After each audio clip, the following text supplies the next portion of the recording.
Bismillahirrahmanirrahim. Jadi dalam kesempatan ini kita masih melanjutkan pembahasan masalah faraid wal wasoya. Orang-orang yang mendapatkan bagian waris dan wasiat. Di sini kita akan menjelaskan masalah orang-orang yang pasti mendapatkan bagian. Kemarin kan sudah beres golongan laki-laki yang mendapat warisan, wanita yang mendapat warisan. Nah, kalau dalam kesempatan ini kita akan menjelaskan insya Allah masalah orang-orang yang pasti mendapatkan bagian warisan. Wa ma yasqutu minal warasah bihalin khamsatun. Jadi orang-orang yang tidak akan pernah gugur dalam mendapatkan ahli warisan bihalin dengan tingkah apapun, dalam keadaan apapun, khamsatun yaitu ada 5 orang. Jadi 5 orang tersebut dalam keadaan apapun pasti mendapatkan bagian warisan. Walaupun misalkan ahli waris dari laki-laki berkumpul, ahli waris dari perempuan berkumpul semuanya, maka yang 5 orang tersebut pasti mendapatkan bagian.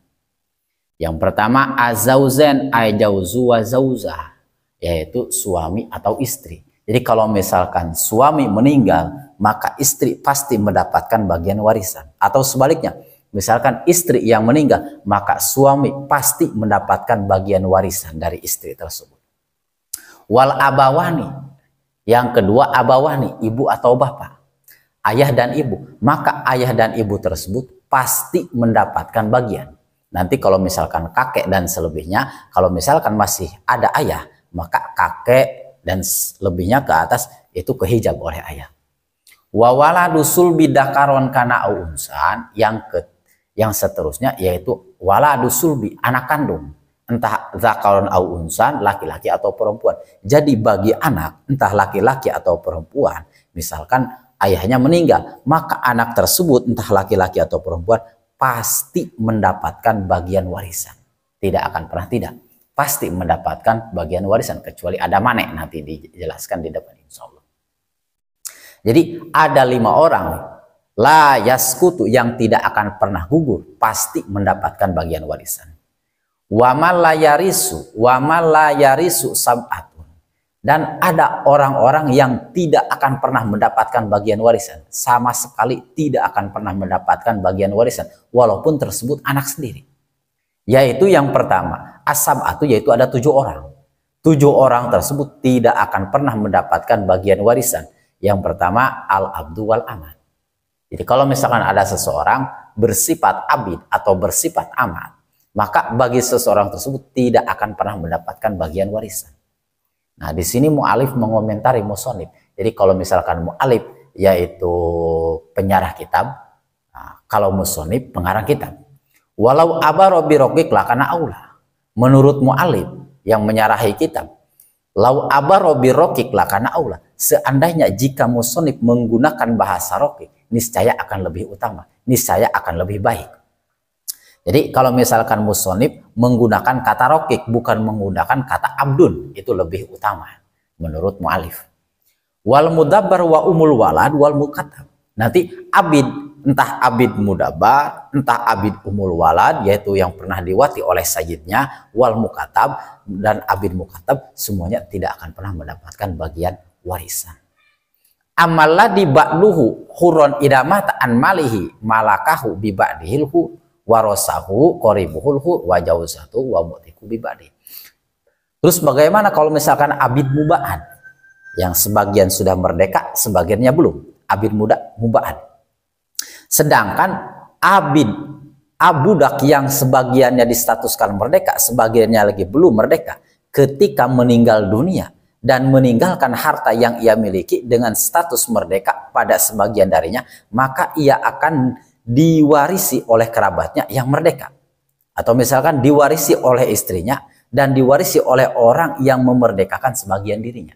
Jadi kalau misalkan abid muba'ad akan mendapatkan warisan ketika meninggal dunia dan meninggalkan harta yang ia miliki dengan status merdeka, maka sebagian dari dirinya mendapatkan warisan, maka ia akan diwarisi oleh kerabatnya yang merdeka, maksudnya oleh kerabatnya yang merdeka, atau misalkan ia diwarisi oleh istrinya dan orang yang memerdekakannya dan orang yang memerdekakan sebagian dirinya.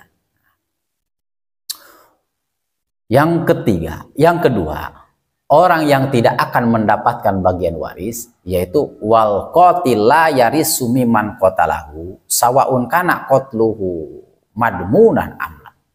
Yang ketiga, orang yang tidak akan pernah mendapatkan warisan yaitu qatil, orang yang membunuh. Seseorang pembunuh tidak bisa mewarisi harta yang dibunuh. Misalkan naudzubillah, misalkan anak membunuh ayah, maka anak tersebut tidak akan pernah bisa mendapatkan harta warisan karena seorang pembunuh tidak bisa mewarisi harta yang ia bunuh. Baik pembunuh tersebut dilakukan secara terang-terangan sampai bisa mendapatkan denda, atau misalkan secara tidak terang-terangan, secara tidak mendapat denda. Nanti kalau misalkan dijelaskan di dalam bab kisos. Entah itu membunuhnya sengaja ataupun membunuhnya tidak sengaja, maka bagi orang yang membunuh tidak akan pernah mendapatkan bagian waris dari orang yang dibunuh. Misalkan naudzubillah, anak membunuh kepada orang tua, kepada ayahnya, maka ayah tersebut sudah tidak bisa mewarisi harta kepada anak tersebut, kepada pembunuh. Wal murtad wa misluhu azindik wa huwa may yakhfil kufra wa yudhirul Islam. Yang seterusnya, orang yang tidak akan pernah mendapatkan bagian warisan yaitu orang murtad. Naudzubillah, misalkan ayahnya seorang muslim, anaknya tadinya muslim keluar dari Islam, maka status murtad. Ketika ayahnya meninggal, maka anak tersebut yang murtad tidak akan mendapatkan harta warisan. Jadi tidak bisa mendapatkan harta warisan kalau misalkan anaknya sudah murtad. Wa misluhu, ada yang sepakat dengan murtad yaitu azindik, kafir zindik.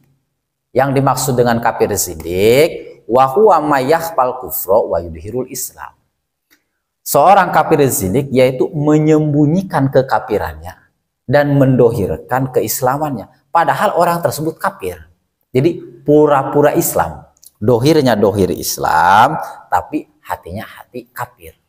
Nah, jadi sekedar pura-pura Islam, maka orang tersebut yaitu kafir zindik. Maka bagi kafir zindik, ketika misalkan ayahnya meninggal, bagi kafir zindik tersebut tidak akan pernah mendapatkan harta warisan. Jadi harta warisannya sudah terputus.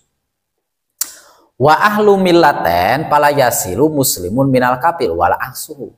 Atau misalkan yang seterusnya, penganut dua agama yang berbeda sehingga orang muslim tidak bisa mewarisi kepada orang kafir dan sebaliknya. Misalkan ayahnya seorang muslim, anaknya seorang kafir. Maka ketika ayahnya meninggal, maka seseorang kafir tersebut, anak tersebut yang kafir tidak akan pernah mendapatkan harta bagian warisan. Karena wa ahlul millatain pala yarisu. Ketika berbeda agama, maka tidak akan pernah mendapatkan harta warisan. Jadi misalkan ayahnya seorang muslim, anaknya seorang kafir. Ketika ayahnya meninggal, maka anak tersebut yang kafir tidak akan pernah mendapatkan bagian warisan. Atau misalkan ke aksi sebaliknya, wala. Kalau misalkan wala aksahu, dan juga tidak bisa sebaliknya. Wa yarisul kafir minal kafir wa in ikhtalafa millatuhuma kayahudi wa nasrani. Kalau misalkan orang kafir bisa mendapatkan dari orang kafir walaupun agamanya berbeda. Misalkan seperti Yahudi wa Nasrani. Nah, kalau misalkan Yahudi wa Nasrani bisa mendapatkan ahli warisan. Maksudnya, jika seseorang kafir, anaknya kafir, misalkan ayahnya Nasrani, anaknya Yahudi. Ketika ayahnya yang Nasrani meninggal, maka anaknya yang Yahudi tetap bisa mendapatkan harta warisan. Jadi kesimpulannya, kalau misalkan ayahnya kafir, anaknya juga kafir, terus berbeda agama, yang ayahnya misalkan Nasrani, anaknya Yahudi, ketika ayahnya meninggal, maka anak yang tersebut, yang kafir Yahudi, tetap mendapatkan harta bagian warisan dari ayahnya yang beragama kafir yang berbeda dengannya. Wala yarisul harbiyu min dimi wa aksuhu. Terus yang tidak akan pernah mendapatkan bagian warisan yaitu kafir harbi dari kafir dimi. Arti kafir harbi yaitu kafir yang memerangi Islam, kafir yang mengganggu agama Islam, maka kafir harbi. Kalau kafir dhimmi, kafir yaitu yang baik terhadap orang Islam, tidak memusuhi dengan Islam, bisa berdamai dengan Islam. Nah, jika seseorang ayah kafir dhimmi, kafir yang tidak mengganggu orang Islam, akan tetapi anaknya kafir harbi, kafir yang memerangi Islam, maka ketika ayahnya yang kafir harbi meninggal, anak tersebut tidak bisa mendapatkan harta warisan.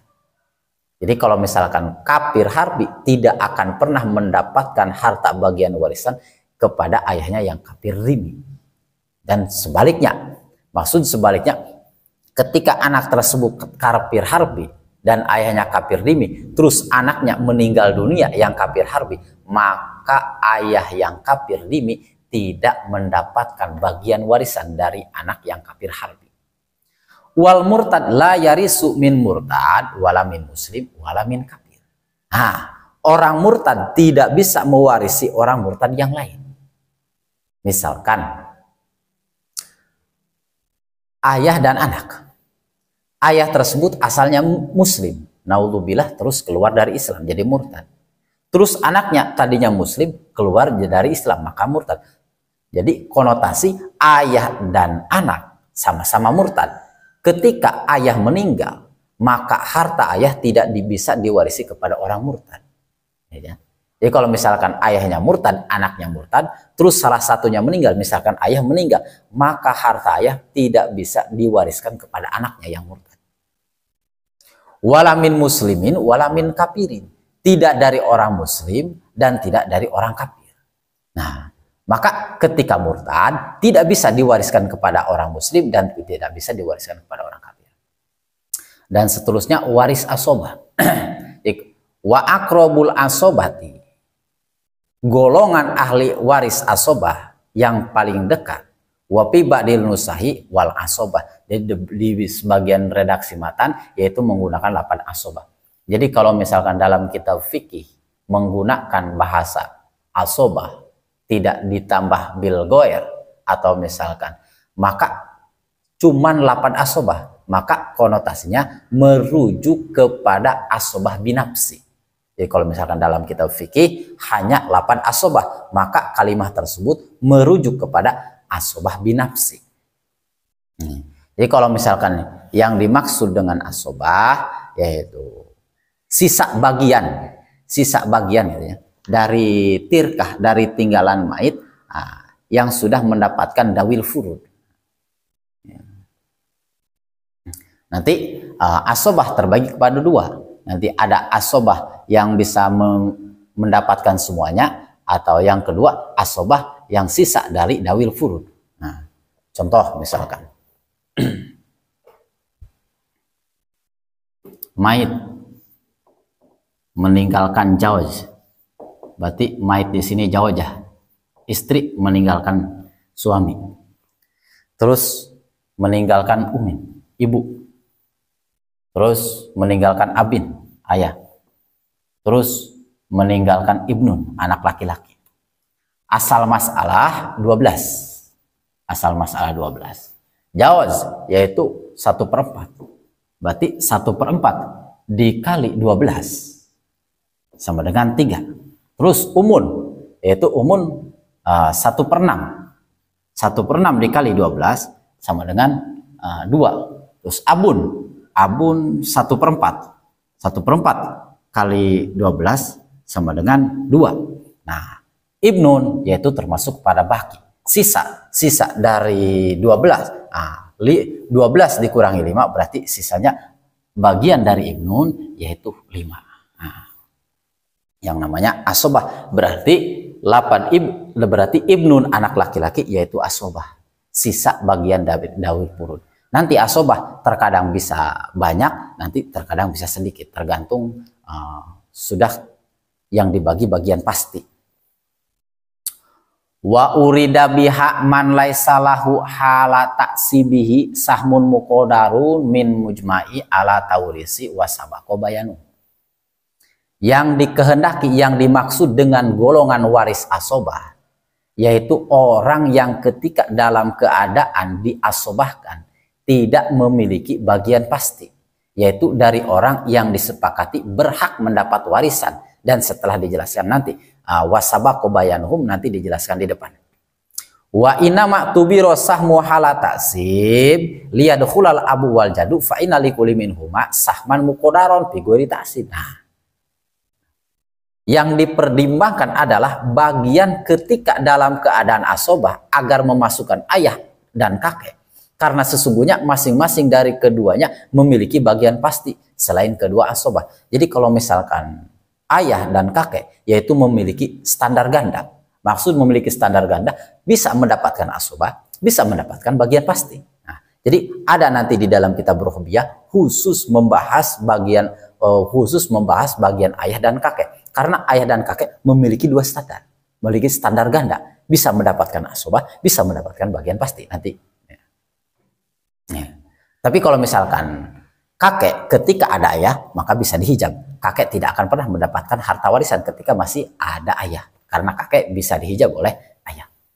Summa adal musonib, kemudian musonib menghitung, menjelaskan al akrobah, urutan terdekat pada si mayit yang meninggal.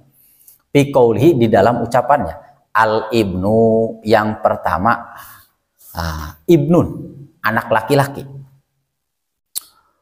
Summa ibnuhu, kemudian ibnu ibnun, ibnu ibnin yaitu cucu laki-laki dari anak laki-laki sampai ke bawah. Misalkan cucu laki-laki dari anak laki-laki sampai ke bawah, misalkan cicit dan seterusnya. Dengan syarat jalur nasabnya semua laki-laki, mengecualikan cicit laki-laki dari anak perempuan. Kalau misalkan cicit laki-laki dari anak perempuan tidak akan bisa mendapat asobah. Dan seterusnya kalau misalnya. Terus sumal abu suma abuhu, yang seterusnya ayah, suma abuhu. Kalau misalkan abuhu bisa disebutkan dengan jadun, kakek. Sampai ke atas misalkan kakek, buyut, cenggeh dan seterusnya. Dengan syarat jalur nasabnya semua laki-laki. Jadi mengecualikan buyut dari jalur nenek. Buyut dari jalur nenek. Ayahnya nenek, maka dan sebagiannya, maka tersebut tidak bisa mendapatkan asobah. Sumal ahu lil ab. Sumal ahu li ab. Kemudian sumal ahu, saudara laki-laki seayah. Wal umi, saudara laki-laki seayah dan seibu. Misalkan si mayit, asobahnya saudara laki-laki seayah seibu. Ia mempunyai kakak tersebut sekandung dengannya seibu dan seayah. Sumal ahuli ab, kemudian saudara laki-laki hanya seayah. Terus suma ibnul akhi, terus kemudian anak laki-lakinya saudara laki-laki yang seayah. Wali umi suma ibnul akhi lil ab ilaih. Terus saudara laki-laki seayah hingga akhir penjelasannya nanti di bawah. Wa qauluhu, ucapan musannif, sumal amu, kemudian paman. Paman maksudnya paman ala hada tartib sumabnuhu, paman dari ayah. Sesuai ala hada tartib, sesuai dengan urutan tersebut. Lalu sumabnuhu, kemudian anaknya paman, anak laki-lakinya paman. Maka anak laki-lakinya paman bisa mendapatkan asobah. Nah, payuqaddamul amuli abawen sumali ab. Maksudnya kemudian didahulukan paman dari jalur seayah dan seibu.